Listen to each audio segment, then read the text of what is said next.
Bismillahirrahmanirrahim. Assalamualaikum warahmatullahi wabarakatuh.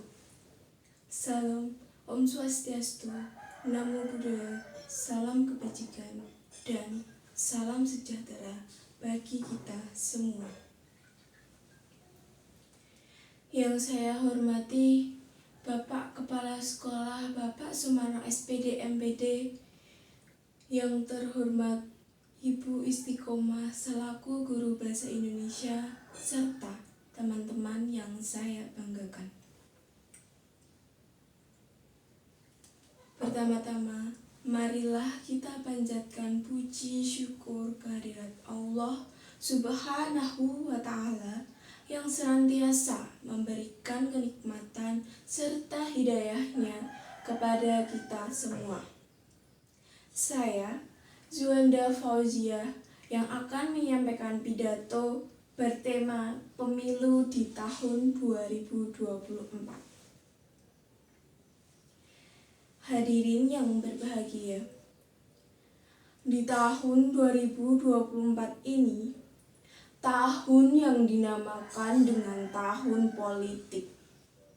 Dengan adanya pemilu umum Presiden Indonesia tahun 2024 yang biasa disebut dengan Pilpres 2024. Pemilihan umum di Indonesia yang bertujuan untuk memilih Presiden dan Wakil Presiden Republik Indonesia. Pemilihan dilakukan untuk menentukan jabatan Presiden dan Wakil Presiden untuk masa bakti dari tahun 2024 sampai dengan tahun 2029. Pemilihan politik ini untuk memilih Presiden baru yang menggantikan Joko Widodo yang purna tugas dari jabatannya setelah menjabat 2 periode sebagai Presiden dan tidak dapat mencalonkan diri lagi berdasarkan konstitusinya. Selain pemilihan umum presiden dan legislatif, pemilu serentak pada tahun 2024 ini juga akan menentukan kepemimpinan di tingkat provinsi, kabupaten, dan kota, yang akan mempengaruhi pembangunan dan kebijakan di tingkat daerah. Pemilu serentak pada tahun 2024 ini memiliki dampak yang besar terhadap politik dan pemerintahan Indonesia dalam waktu yang akan datang. Hadirin yang berbahagia, pada Pilpres 2024 ini ada 3 calon presiden dan calon wakil presiden. Untuk calon presiden dan calon wakil presiden nomor urutan 1 ada Anies Baswedan dan Muhaimin Iskandar. Capres-cawapres nomor urutan 2 ada Prabowo Subianto dan Gibran Rakabuming Raka. Dan untuk urutan nomor 3 ada Ganjar Pranowo dan Mahfud MD. Ketiga pasangan calon presiden dan calon wakil presiden memiliki visi dan misi yang unggul dan satu sama lain. Dan untuk pidato kali ini akan membahas beberapa visi dan misi yang dimiliki oleh capres dan cawapres, mengingat itu digunakan untuk pedoman mana yang lebih layak akan dipilih untuk menjadi pemimpin. Pasangan calon urutan 1 yang memiliki visi Indonesia adil dan makmur untuk semua. Dan misi yang diambil di capres-cawapres urutan 1 yaitu memastikan ketersediaan kebutuhan pokok dan biaya murah melalui kemandirian pangan, ketahanan energi, dan kedaulatan air yang kita ketahui saat ini ketersediaan kebutuhan pokok di Indonesia masih sulit dan masih tergolong mahal. Mengentaskan kemiskinan dan memperluas kesempatan berusaha dan menciptakan lapangan kerja. Pada saat ini, kesempatan dan menciptakan lapangan kerja di Indonesia masih sedikit dan belum luas. Mewujudkan upaya yang adil dan menjamin kemajuan ekonomi berbasis kemandirian dan merata. Pada misi ini ada karena mengingat saat ini pemerintah belum bisa melakukan hal itu dengan adil dan merata pada masyarakat berbagai golongan.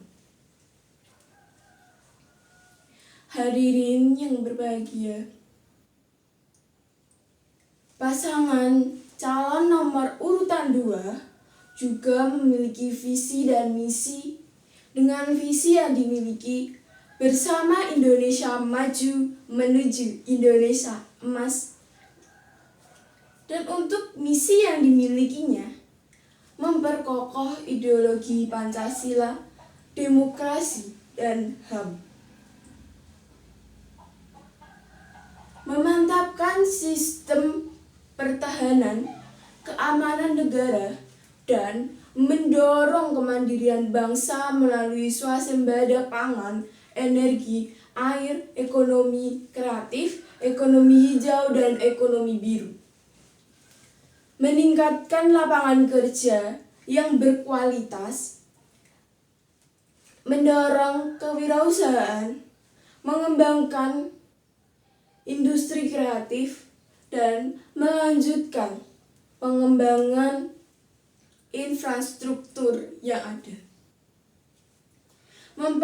Memperkuat pembangunan seperti sumber daya manusia, sains, teknologi, pendidikan, kesehatan, prestasi olahraga, kesetaraan gender, serta penguatan peran perempuan, pemuda, dan penyandang disabilitas.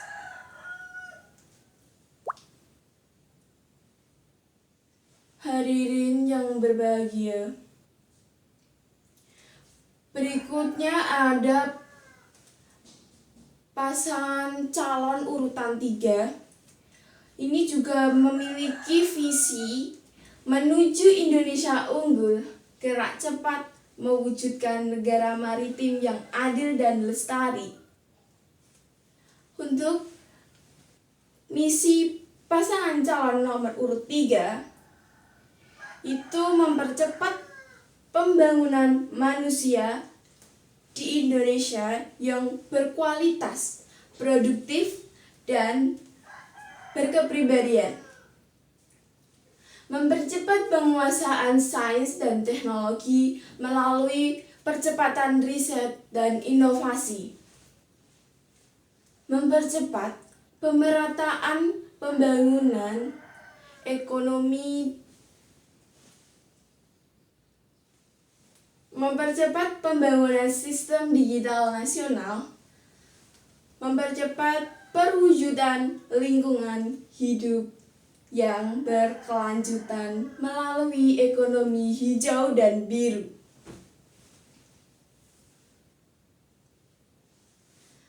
Visi misi yang dimiliki pasangan calon urutan 2 dan 3 mengarah ke bagian Indonesia menjadi unggul dengan menggunakan program-program yang sudah ada.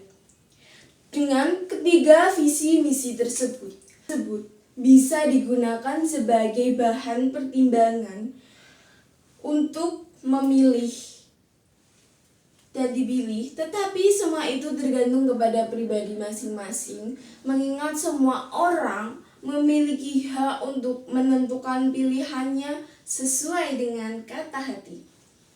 Terbukti dengan pasal 43 ayat 1 Undang-Undang Nomor 39 1999 yang dinyatakan dengan setiap warga negara berhak dipilih dan memilih dalam pemilihan umum berdasarkan persamaan hak melalui pemungutan suara yang langsung, umum, bebas, rahasia, jujur, dan adil, sesuai dengan ketentuan peraturan perundang-undangan. Demikian pidato yang dapat saya sampaikan. Apabila ada kekurangan dan kesalahan dalam menyampaikan pidato, saya memohon maaf yang sebesar-besarnya. Dan semoga apa yang telah saya sampaikan dapat bermanfaat bagi kita semua. Itu saja dan terima kasih. Wassalamualaikum warahmatullahi wabarakatuh.